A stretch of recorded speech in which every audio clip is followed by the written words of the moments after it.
Jai Hind and welcome viewers to this short and sweet session of Contemporary Thrust, a tonic to current affairs powered by Growth Mount UPSC. I am along with you ध्रुव जानी।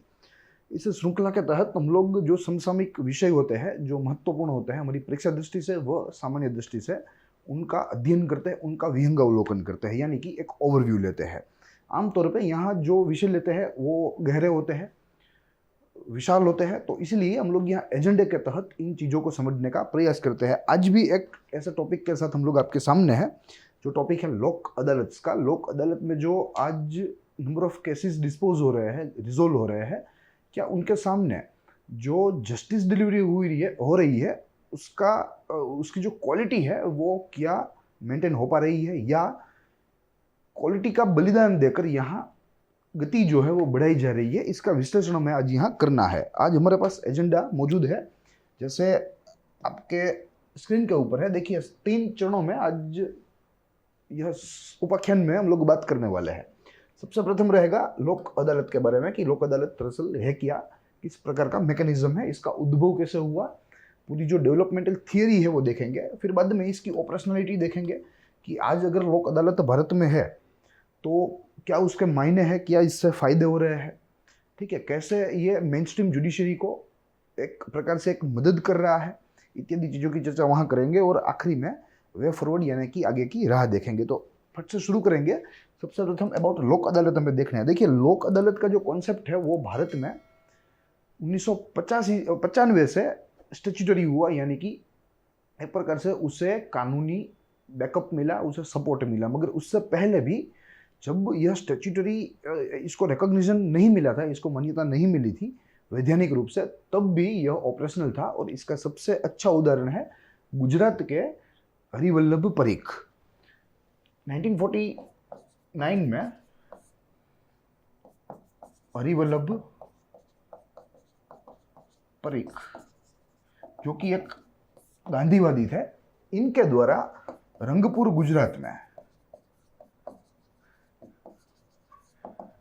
सबसे प्रथम लोक अदालत का जो प्रयोग था, सफल प्रयोग, वो इनके द्वारा 1949 में हुआ था। रंगपुर गुजरात, रंगपुर यानी कि सुरेंद्रनगर डिस्ट्रिक्ट, ठीक है। वहाँ से यह जो विचार है वो धीरे धीरे फला फूला, इसमें डेवलपमेंट हुआ। फिर बाद में आगे जाके 1976 में बाय 42nd अमेंडमेंट एक कॉन्स्टिट्यूशन में क्लोज जो है वो डाला गया, और ये आर्टिकल था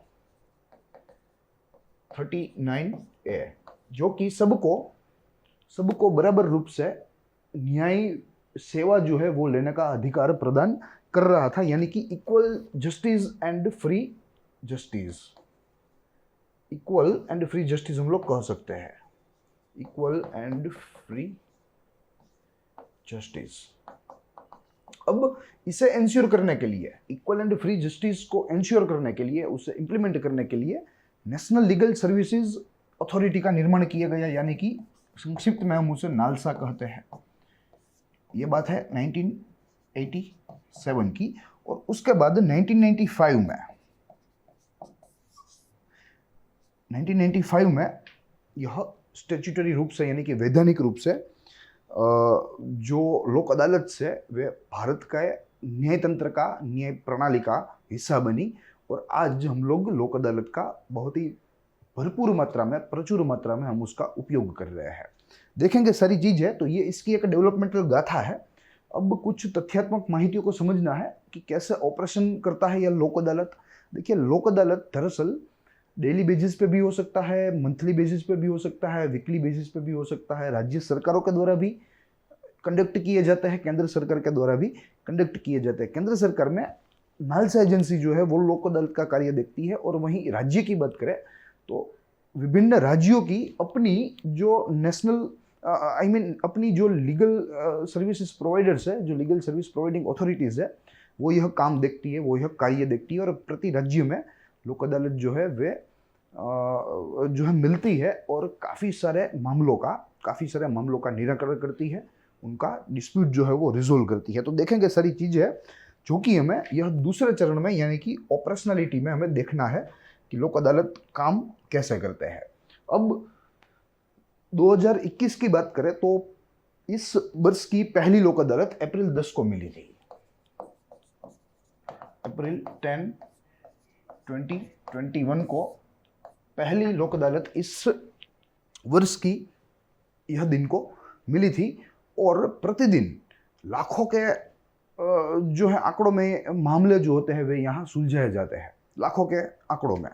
ठीक है, तो एक तौर से बहुत ही अधिक गति से यह काम करती है, मगर यहाँ वो यही देखना है कि क्या ये गति जो है वो क्वालिटी का बलिदान ले रही है, जो जस्टिस डिलीवर हो रही है, जो जस्टिस या जो न्याय दिया जा रहा है, क्या यह न्याय के गुणवत्ता के साथ कोई छेड़छाड़ हो रही है कि नहीं हो रही है, यही आज हमें यहाँ देखना है। क्योंकि दो यहाँ हमें कथन याद रखने हैं। सबसे प्रथम, justice delayed is justice denied, यानी कि जो न्याय देर से मिले वो न्याय ना मिलने के ही बराबर है। और वहीं justice hurried is justice buried, ये भी हमें याद रखना है कि इतनी भी जल्दी ना हो जाए कि न्याय देने में कुछ खामियां हो जाए, कुछ क्षतियां रह जाए। तो यहाँ दोनों चीज़ों के बीच में हमें यहाँ हमारी जो न्यायपालिका है उसे दोनों के बीच में संतुलन बनाना होगा और आगे चलना होगा। अब कुछ आंकड़े हैं हमारे पास जिसके तहत इसकी ऑपरेशनलिटी देखते हैं। नालसा के मुताबिक यहाँ कहा गया है कि 2016 से 2020 तक जो लोक अदालतें ऑर्गेनाइज हुई, according to NALSA, between 2016 to 2020 जो लोक अदालत ऑर्गेनाइज हुई उसमें लगभग 52,86,000 के अधिक मामलों को सुलझाया गया है, केसेस। तो ये अपने आप में बहुत ही बड़ा आंकड़ा है, बहुत ही बड़े पैमाने पर लोक अदालत कार्य करती है। तो एक प्रकार से यह जुडिशरी के जो है हाथ पांव गिने जा सकते हैं। मगर यहाँ यही देखना है कि क्या यह गति तक पहुंचने के लिए क्या जस्टिस के क्वालिटी है उसके साथ कोई कॉम्प्रोमाइज हो रहा है, कोई छेड़छाड़ हो रही है। अगर इसका जवाब ना है तो इसकी गति में हमें कोई आपत्ति नहीं है। मगर अगर जस्टिस डिलीवरी में क्वालिटी में कोई क्षति आ रही है तो यह गति जो है वो हमारे लिए आपत्तिजनक है। यह गति के ऊपर हम लोग प्रश्न पूछ सकते हैं। साथ ही में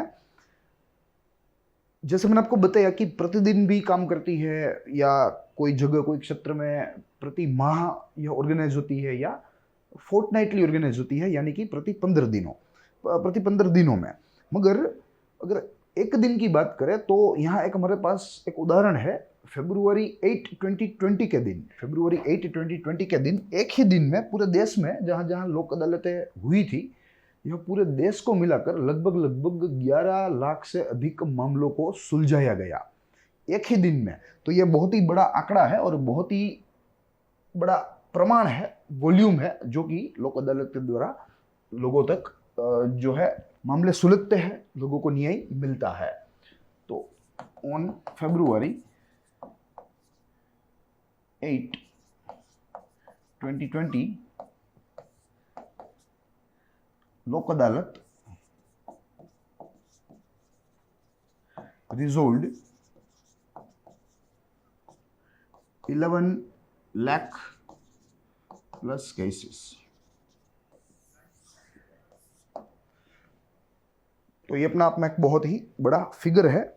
70% अगर लोक अदालतें बहुत ही अच्छा जस्टिस डिलीवर करती है तो वो हमारी न्याय प्रणाली के बहुत ही अहम हिस्से है। मगर अगर क्वालिटी के साथ कोई छेड़छाड़ हो रही है तो हमें उसके ऊपर फिर से विचार करना होगा, इसका इम्प्लीमेंटेशन हमें देखना होगा। साथ ही में हमारे पास नालसा के अलावा नेशनल जुडिशियल ग्रिड के भी कुछ आंकड़े हैं।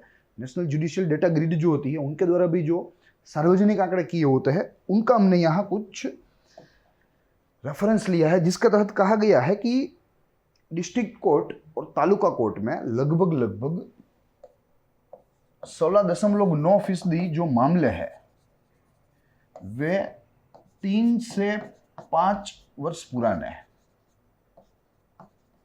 कहाँ? डिस्ट्रिक्ट एंड तालुका कोर्ट में। ठीक है, तो अब आप देख सकते हैं यह आंकड़ों से कि हमारी जो जुडिशियल सिस्टम है वो कितनी धीमी है, कितनी ग्रेजुअली अपना कार्य करती है। और ऐसे में लोक अदालत जैसा जो मैकेनिज्म है वो एक वरदान साबित हो सकता है, मगर उसमें एक ही शर्त है और वो शर्त है जस्टिस डिलीवर जो हो रही है उसकी क्वालिटी। फिर उसके बाद देखें तो यहाँ हाई कोर्ट की बात करें, ये तो डिस्ट्रिक्ट कोर्ट और तालुका की बात हुई, अगर हाई कोर्ट्स की बात करें तो कहा जाता है कि लगभग 20.4% जो केसेस है वे 5 से 10 वर्ष पुराने हैं, ईयर्स ओल्ड। और अगर 10 से 20 वर्ष पुराने मामलों की बात करें तो वैसे लगभग 17% मामले हैं जो कि हाईकोर्ट में आज पेंडिंग है, यानी कि यह एक प्रकार की पेंडेंसी है। और जैसे हमें मालूम है कि हमारी जुडिशरी पेंडेंसी के बर्डन से आज दब गई है, पेंडेंसी के बर्डन के दबाव में है, तो हमें जल्द से जल्द यह पेंडेंसी को खत्म करना होगा। और इसे खत्म करने के लिए लोक अदालत से अच्छा कोई सहकार हमें नहीं दे सकता, जो कि आज लोक अदालत हमें दे ही रही है। फिर अगर आंकड़ों की बात करें तो सुप्रीम कोर्ट में कहा जाता है कि लगभग 66,000 से अधिक मामले सुप्रीम कोर्ट में पड़े हैं, जिनके ऊपर सुप्रीम कोर्ट अभी अपना फैसला देगा, हाल में पेंडिंग है। लगभग 57 लाख से ज़्यादा मामले हाई कोर्ट में पेंडिंग है और 3 करोड़ से अधिक मामले डिस्ट्रिक्ट एंड तालुका कोर्ट में पेंडिंग है। ठीक है, तो ये हमारी पेंडेंसी है जुडिशियल सिस्टम की, और यही पेंडेंसी ने हमारी जुडिशियल सिस्टम को और दुर्बल बना दिया और धीमा बना दिया, और यही एक मुख्य चिंता का कारण है। तो यही बात है जो कि आज हमें देखनी थी, यहाँ हमने देखा। अब वे फॉरवर्ड की बात करें तो यहाँ वे फॉरवर्ड में हमें यही देखना है कि क्वालिटी मस्ट ओवररूल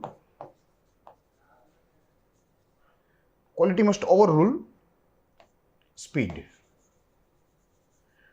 नहीं कि स्पीड शुड ओवररूल क्वालिटी। आज जो हो रहा है वो हो रहा है, स्पीड जो है वो क्वालिटी के ऊपर हावी हो गई है। लोक अदालत जो है वे ज़्यादा से ज़्यादा मामलों को अपने पास लेना चाहते हैं, रिजोल्व करना चाहते हैं, मगर उसमें जो गुणवत्ता है न्याय की वो यहाँ जो है मेंटेन नहीं हो पा रही है। तो यह गुणवत्ता बनाए रखने के साथ गति मिले वो हमारे लिए ज़रूरी है, पूरे भारत के लिए ज़रूरी है और राष्ट्र के हित में है, हमारी न्याय प्रणाली के भी हित में है। तो यही सारी बात थी जो कि आज हमें देखनी थी। I hope you enjoyed the lecture. लोक अदालत एक भारतीय जो न्याय प्रणाली है उसका महत्व का अंग है, जो कि बाद में उसे एक मान्यता दी गई, संवैधानिक मान्यता, और आज हमारी जुडिशियल सिस्टम के साथ कंधे से कंधा मिलाकर चल रहा है। और यहाँ एक बात छूट रही है कि लोक अदालत के जो फैसले होते हैं उनकी जो डिक्री होती है, यानी कि उनका जो महत्व होता है वो सिविल कोर्ट की डिक्री के बराबर होता है। सिविल कोर्ट का कोई ऑर्डर आए, ऐसा ही ऑर्डर यहाँ लोक अदालत के द्वारा जो है ऐसी ही डिग्री का ऑर्डर यहाँ लोक अदालत का गिना जाता है। साथ ही में लोक अदालत सिविल मामलों को जो है सुनने के लिए लेती है, उनको सुलझाती है, चाहे वो जो है प्रॉपर्टी रिलेटेड कोई इश्यू हो, मैरिटल कोई इश्यू हो, यानी कि डाइवोर्स से अलावा के कोई मुद्दे हो तो वो यहाँ सुलझाए जाते हैं। अन्य कोई ऐसी सिविल कोई जो है परेशानियाँ हैं, जो डिस्प्यूट है, वो यहाँ समझाया जाता है। साथ ही में यह पार्टी ड्रिवन है, कोई भी पक्ष है अगर वे आपस में सुलझाना चाहते हैं, किसी भी प्रकार का समाधान लाना चाहते हैं अपने विवाद का, तो लोक अदालत उनको बहुत ही उपयोगी साबित हो सकता है। तो वे कोर्ट में जाने से बच पाएंगे, जो समय का जो व्यय होता है उनसे बच जाएंगे, जो अन्य आर्थिक संसाधनों का व्यय होता है उनसे भी बच जाएंगे, और ये जो मामले हैं वे कोर्ट के बाहर ही सुलझ जाएंगे, कोर्ट की पेंडेंसी भी कम होगी। तो यही सारी बातें हैं। I hope you enjoyed the lecture. अगले कंटेम्प्रेरी थ्रस्ट के अंक में मिलेंगे एक नए विषय के साथ, एक नए संशोधन के साथ। तब तक के लिए देखते रहिए लोकमत यूपीएससी।